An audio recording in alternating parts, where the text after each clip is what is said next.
O Tesouro, de Eça de Queiroz. Capítulo 1.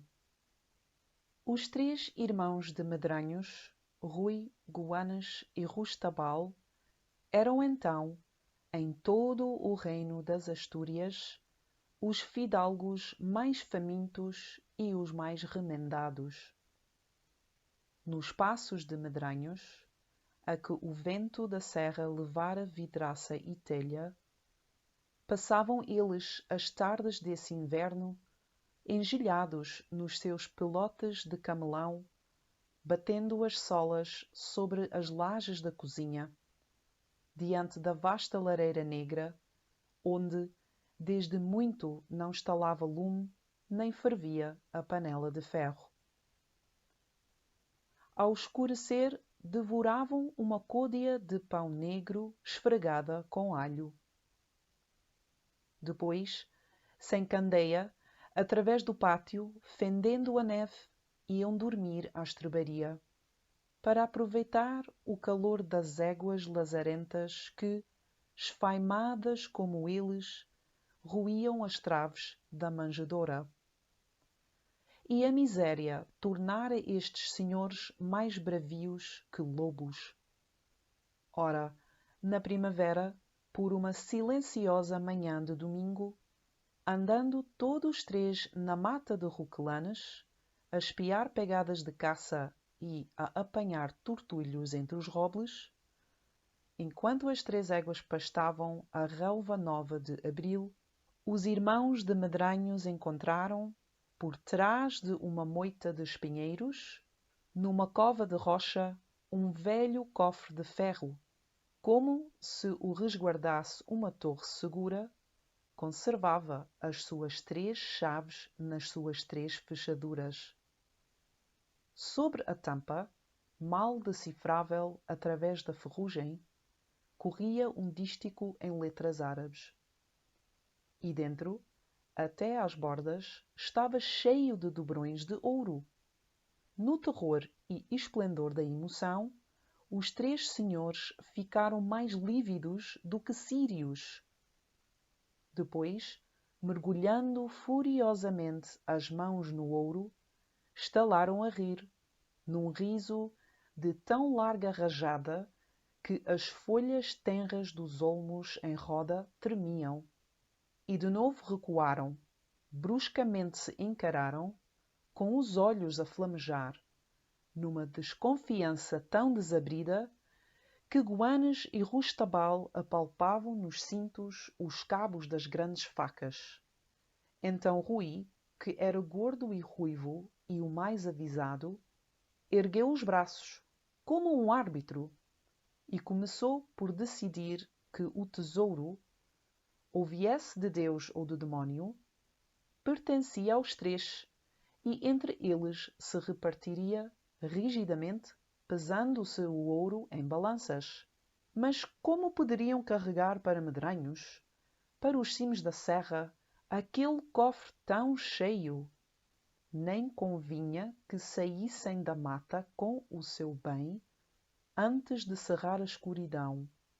Por isso, ele entendia que o mano Goanes, como o mais leve, devia trotar para a vila vizinha de Retortilho, levando já ouro na bolsilha, a comprar 3 alforjes de couro, 3 maquias de cevada, 3 empadões de carne e 3 botelhas de vinho.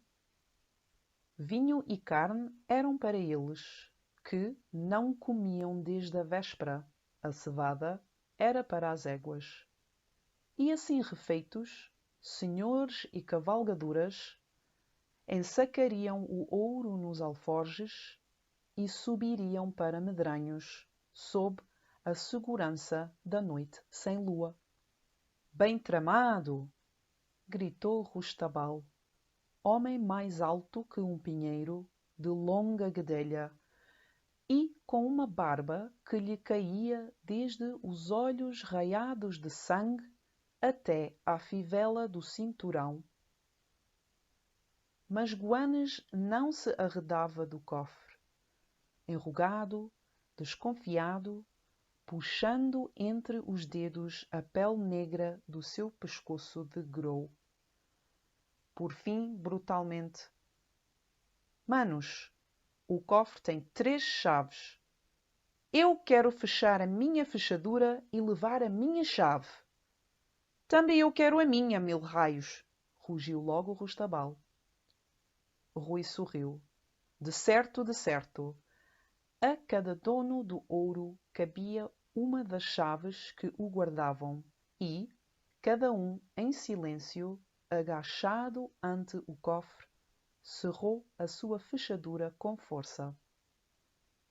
Imediatamente Guanes, desanuviado, saltou na égua, meteu pela vereda de Olmos a caminho de Retortilho, atirando aos ramos a sua cantiga costumada e dolente. Olé, olé, sale la cruz de la iglesia, vestida de negro luto. Capítulo 2. Na clareira, em frente à moita que encobria o tesouro e que os 3 tinham desbastado a cutiladas, um fio de água, brotando entre rochas, caía sobre uma vasta laje escavada, onde fazia como um tanque, claro e quieto, antes de se escoar para as relvas altas. E, ao lado, na sombra de uma faia, jazia um velho pilar de granito tombado e musgoso. Ali vieram sentar-se Rui e Rustabal, com os seus tremendos espadões entre os joelhos. As 2 éguas retouçavam a boa erva pintalgada de papoulas e botões de ouro. Pela ramaria andava um melro a assobiar. Um cheiro errante de violetas adoçava o ar luminoso. E Rustabal, olhando o sol, bocejava com fome. Então Rui, que tirara o sombrero e lhe cofiava as velhas plumas roxas, começou a considerar, na sua fala avisada e mansa, que Guanes, nessa manhã, não quisera descer com eles à mata de Roquelanes. E assim era a sorte ruim, pois que se Guanes tivesse quedado em Medranhos, só eles 2 teriam descoberto o cofre, e só entre eles 2 se dividiria o ouro. Grande pena! Tanto mais que a parte de Guanes seria em breve dissipada, com rufiões aos dados, pelas tavernas. Ah, Rustabal, Rustabal! Se Guanes, passando aqui sozinho, tivesse achado este ouro, não dividia conosco, Rustabal. O outro rosnou surdamente e com furor, dando um puxão às barbas negras. Não, mil raios! Guanes é sôfrego. Quando, o ano passado, se te lembras, ganhou os 100 ducados ao espadeiro de Fresno, nem me quis emprestar 3 para eu comprar um gibão novo. Vês tu? Gritou Rui, resplandecendo. Ambos se tinham erguido do pilar de granito como levados pela mesma ideia que os deslumbrava e, através das suas largas passadas, as ervas altas silvavam. E para quê? Prosseguia Rui. Para que lhe serve todo o ouro que nos leva. Tu não o ouves de noite, como tosse? Ao redor da palha em que dorme, todo o chão está negro do sangue que escarra. Não dura até às outras neves, Rustabal, mas até lá terá dissipado os bons dobrões que deviam ser nossos, para levantarmos a nossa casa, e para tu teres ginetes, e armas, e trajes nobres, e o teu terço de solarengos, como compete a quem é, como tu, o mais velho dos de medranhos. Pois que morra, e morra hoje, bradou Rustabal. Queres? Vivamente, Rui agarrara o braço do irmão e apontava para a vereda de olmos, por onde Goanes partira cantando. Logo adiante, ao fim do trilho, há um sítio bom nos silvados. E hás de ser tu, Rustabal, que és o mais forte e o mais destro. Um golpe de ponta pelas costas. E é justiça de Deus que sejas tu que, muitas vezes nas tavernas, sem pudor, Goanes te tratava de cerdo e de torpe, por não saberes a letra nem os números. Malvado! Vem! Foram. Ambos se emboscaram por trás de um silvado que dominava o atalho, estreito e pedregoso, como um leito de torrente. Rustabal, assolapado na vala, tinha já a espada nua. Um vento leve arrepiou na encosta as folhas dos álamos e sentiram o repique leve dos sinos de retortilho. Rui, coçando a barba, calculava as horas pelo sol que já se inclinava para as serras. Um bando de corvos passou sobre eles grasnando e Rustabal, que lhes seguira o vôo, recomeçou a bocejar com fome, pensando nos empadões e no vinho que o outro trazia nos alforjes. Enfim, alerta! Era na vereda a cantiga dolente e rouca, atirada aos ramos. Olé, olé! Sale la cruz de la iglesia, toda vestida de negro. Rui murmurou: Na ilharga, mal que passe. O chouto da égua bateu o cascalho. Uma pluma num sobreiro vermelhejou por sobre a ponta das silvas. Rustabal rompeu de entre a sarça por uma brecha, atirou o braço, a longa espada, e toda a lâmina se embebeu molemente na ilharga de Goanes, quando ao rumor, bruscamente, ele se virara na sela. Com um surdo arranco, tombou de lado, sobre as pedras. Já Rui se arremessava aos freios da égua.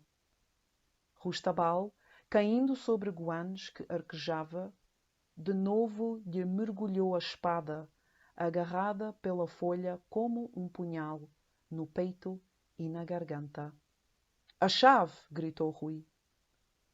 E arrancada a chave do cofre ao seio do morto, ambos largaram pela vereda. Rustabal adiante, fugindo com a pluma do sombrero quebrada e torta, a espada ainda nua entalada sob o braço, todo encolhido, arrepiado com o sabor do sangue que lhe espirrara para a boca. Rui, atrás, puxava desesperadamente os freios da égua que, de patas fincadas no chão pedregoso, arreganhando a longa dentuça amarela, não queria deixar o seu amo assim estirado, abandonado, ao comprido das sebes.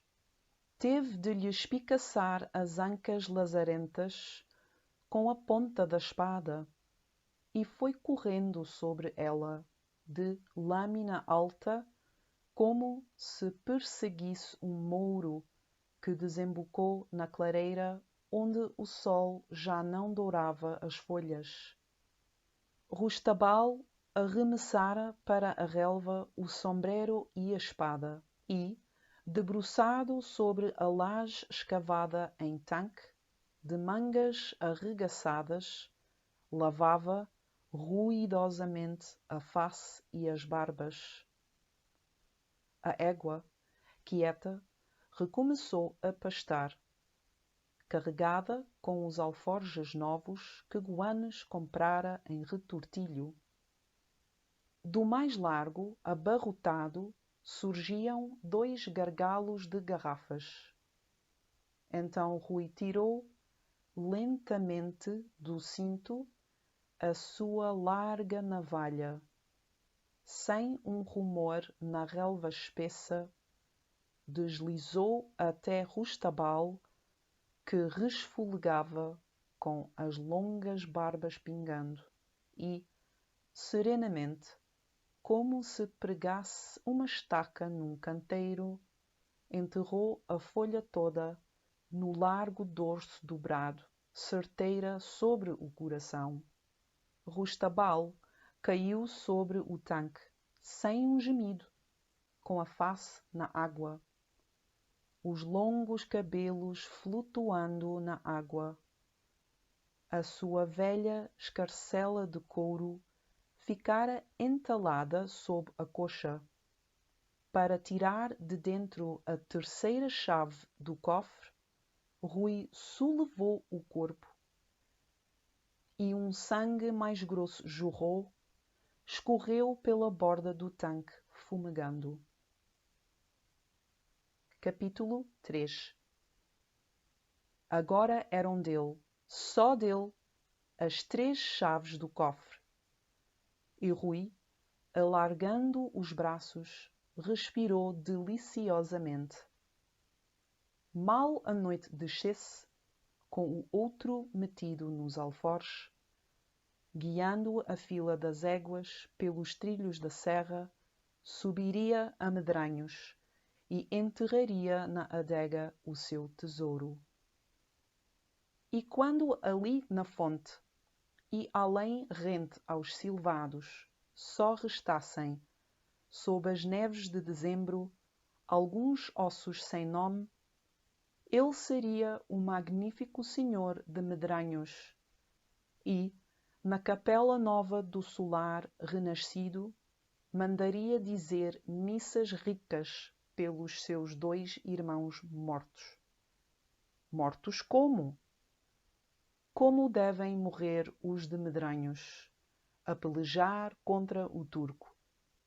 Abriu as 3 fechaduras, apanhou um punhado de dobrões, que fez retinir sobre as pedras. Que puro ouro de fino quilate! E era o seu ouro. Depois foi examinar a capacidade dos alforjes e, encontrando as 2 garrafas de vinho e um gordo capão assado, sentiu uma imensa fome. Desde a véspera só comera uma lasca de peixe seco. E há quanto tempo não provava capão? Com que delícia se sentou na relva, com as pernas abertas e entre elas a ave loura que recendia e o vinho cor de âmbar. Ah, Goanes fora um bom mordomo, nem esquecera azeitonas. Mas por que trouxera ele, para 3 convivas, só 2 garrafas? Rasgou uma asa do capão, devorava a grandes dentadas. A tarde descia, pensativa e doce, com nuvenzinhas cor de rosa. Para além, na vereda, um bando de corvos grasnava. As éguas fartas dormitavam, com o focinho pendido, e a fonte cantava, lavando o morto. Rui ergueu à luz a garrafa de vinho.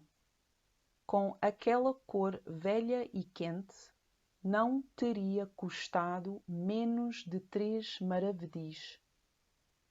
E, pondo o gargalo à boca, bebeu em sorvos lentos que lhe faziam ondular o pescoço peludo. Ó vinho bendito, que tão prontamente aquecia o sangue! Atirou a garrafa vazia, destapou outra. Mas, como era avisado, não bebeu, porque a jornada para a serra, com o tesouro, requeria firmeza e acerto. Estendido sobre o cotovelo, descansando, pensava em Medranhos coberto de telha nova, nas altas chamas da lareira por noites de neve, e o seu leito com brocados onde teria sempre mulheres.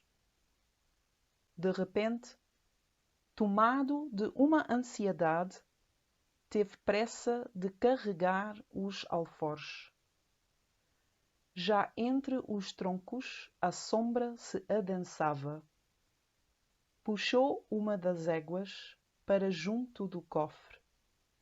Ergueu a tampa, tomou um punhado de ouro, mas oscilou, largando os dobrões, que retilintaram no chão, e levou as 2 mãos aflitas ao peito. Que é, Dom Rui? Raios de Deus! Era um lume vivo, que se lhe acendera dentro, lhe subia até às goelas. Já rasgara o gibão, atirava os passos incertos e, a arquejar com a língua pendente, limpava as grossas bagas de um suor horrendo que o regelava como neve. Ó Virgem Mãe! Outra vez o lume, mais forte, que alastrava, o roía, gritou: Socorro! Alguém! Goanes! Rustabal! Os seus braços torcidos batiam o ar desesperadamente. E a chama dentro galgava. Sentia os ossos a estalarem como as traves de uma casa em fogo. Cambaleou até à fonte para apagar aquela labareda. Tropeçou sobre Rustabal e foi com o joelho fincado no morto, arranhando a rocha, que ele, entre uivos, procurava o fio de água que recebia sobre os olhos pelos cabelos. Mas a água mais o queimava, como se fosse um metal derretido.